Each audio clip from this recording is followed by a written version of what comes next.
Welcome back to Recitation. In this segment, we're going to talk about the product rule for three functions, and then we're going to do an example.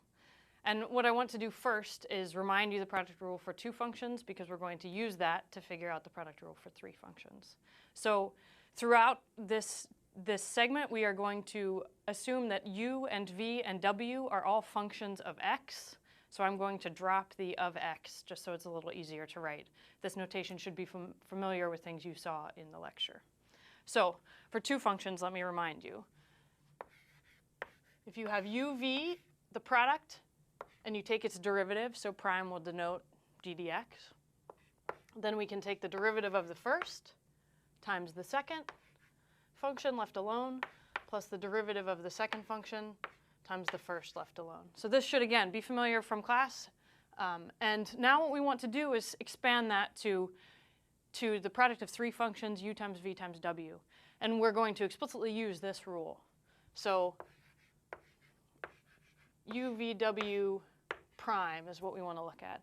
So we're just gonna take advantage of what we know to figure out what this expression will be, what this product of three functions when I take its derivative will be. So in order to do this easily, what we're going to do is treat v times w as a single function.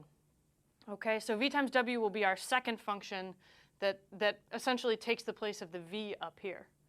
Okay, so using the product rule for two functions, what I get when I take this derivative is I get u prime times vw plus I take the derivative of this second thing, which is vw prime, and then I leave the u alone. Okay, we're not quite done, but you can see now, again, if we compare to what's above, you take the derivative of the first function, you leave the second function alone. You take the derivative of the second function, you leave the first function alone. But now, again, what do we do here? Well, we have a product rule for two functions, so let's use it. So I'll leave the first thing alone, u prime, oops, that does not look like a v, v w plus, now let's expand this. Take the derivative of the first function there, that's v prime. I leave the w alone, plus the derivative of the second function, that's w prime. I leave the v alone, and I keep the u there. Okay? I'm going to just expand and write it in a nice order so we can see sort of exactly what happens. So u prime v w plus v prime u w plus w prime u v. So what you can see here is what happens. You take the derivative of the first function, you leave the second and third alone. Then you take the derivative of the second function, you leave the first and third alone. Then you take the derivative of the third function, you leave the first and second alone, and you add up those three terms. I would imagine that at this point you anticipate a pattern. So if I had a fourth function, if I did u times v times w times z, let's say, and I took that derivative with respect to x, you could probably anticipate you would have four terms when you added them up.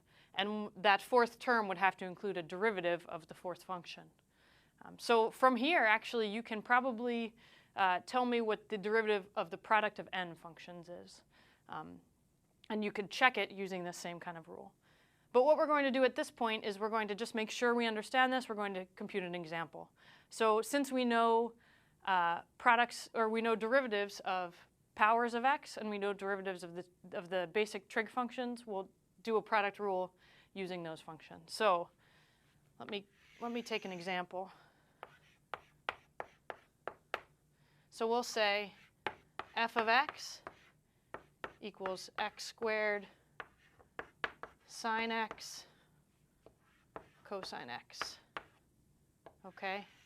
And I want you to find f prime of x. Okay, I'm going to give you a moment to do it. You should probably pause the video here, make sure you can do it, and then you can restart the video when you want to check your answer. And coming up in 5, 4, 3. Okay, so we have a product rule for three functions. We have an example that I asked you to determine and gave you a moment to do it. So now I will actually work out the example over here to the right. So I will determine f prime of x. Now, what are our three functions? Well, we have x squared is the first, sine x is the second, cosine x is the third. So we'll have three terms. The first term has to have the derivative of the x squared.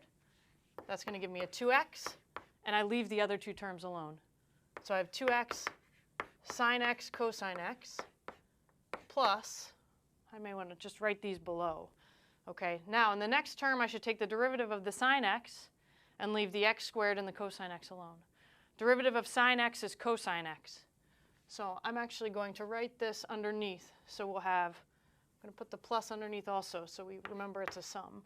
Plus, so the derivative of sine x is cosine x, and then we have a times x squared times, oops, another cosine x of what the third function. Okay? And then the third term, I take the derivative of the third function, and I leave the first and second alone. The derivative of cosine x is negative sine x. So I actually have a negative sine x times x squared times the sine x here. I can do some simplifying if I want, but maybe if I were trying to write this nicely for someone who was reading mathematics, I would put all of the polynomials in front and all of the coefficients in front. So to be very kind to someone, I might write it like this. And notice cosine x is cosine squared x, and then minus x squared sine squared x. And there are other ways I could rewrite this and using trig identities, but this is a sufficient answer at this point. So this is actually a good way to write the derivative of that function f of x. And this is where we'll stop.